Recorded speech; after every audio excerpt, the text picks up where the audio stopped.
So let's apply the midpoint rule to evaluate this definite integral using n equals 1, 2, and 4 subintervals. So let's start with n equal 1 subinterval. If we start with one subinterval, that means that we're going across the entire region.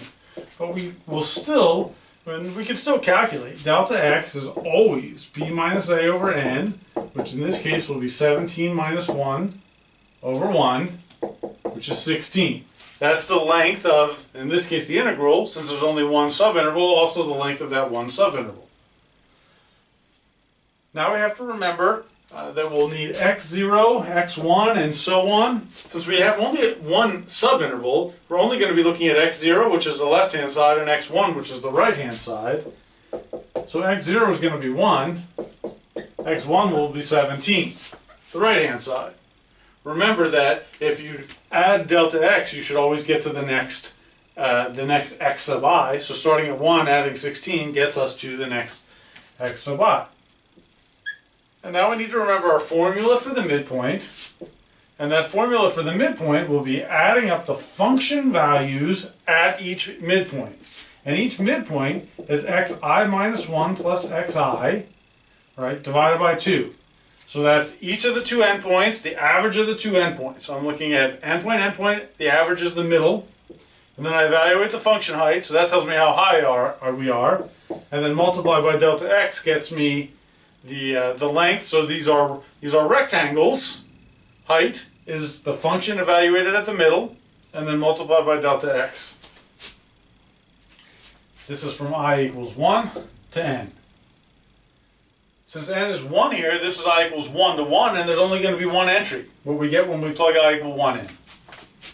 If we plug I equal 1, I get f at x0 plus x1 all over 2 times delta x. In this case, that's f at 1 plus 17 all over 2 multiplied by delta x, which is 16. So that's f at 18 over 2, which is f at 9. Again, that's the height right in between these two. That's the midpoint, multiplied by 16. The function value is given by here, so this is 3 times 9 squared times 16. And let's just calculate what that is. So that will be 3 times 81 times 16 gets us 3,888.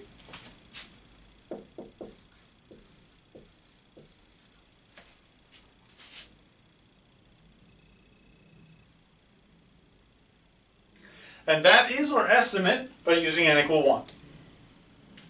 What happens if we go to n equal 2 using the midpoint formula? The function is always the function. The formula for the midpoint is always the same. These calculations are going to change.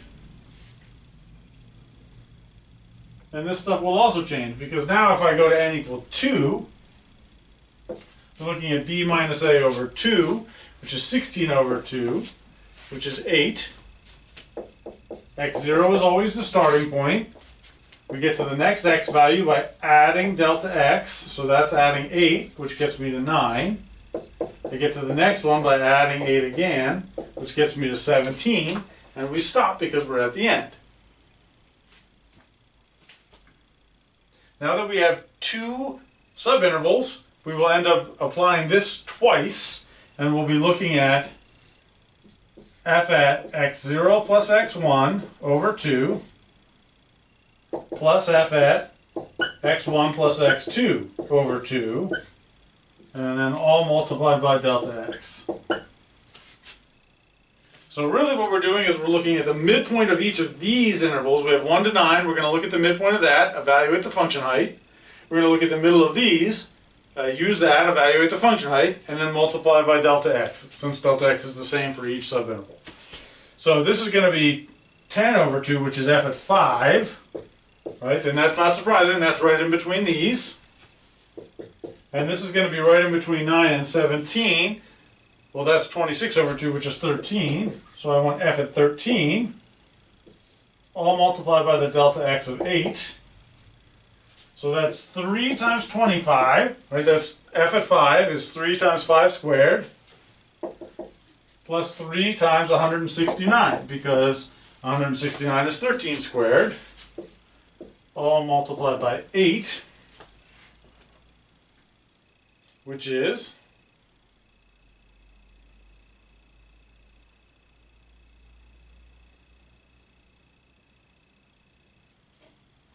4,656.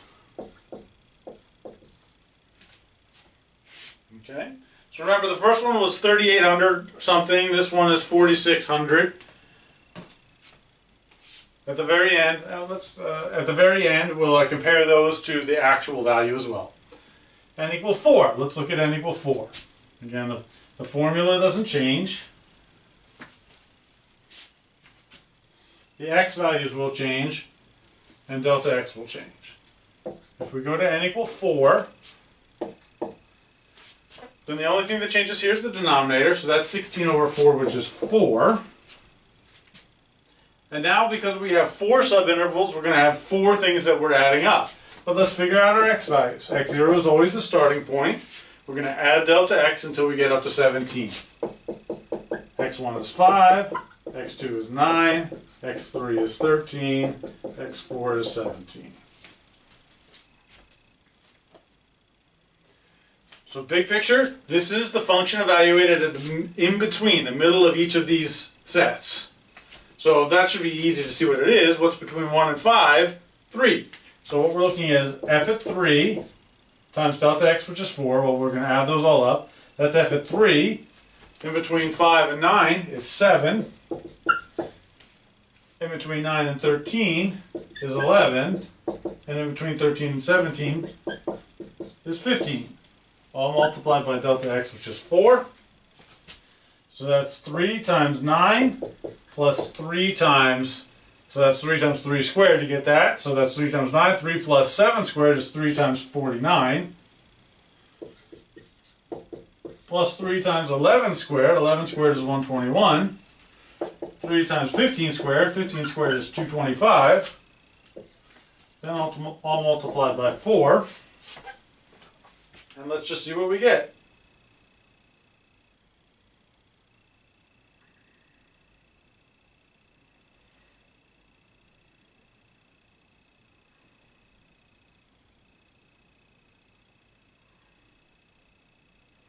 Four, 8, 4, 8. And this is our n equal 4 estimate using the midpoint formula. Let's end by finding the actual area under the curve. And we'll notice that we got to be a better and better approximation each time we increased our n. The actual area under the curve is the antiderivative of 3x squared is x cubed from 1 to 17. Well, that's 17 cubed minus 1.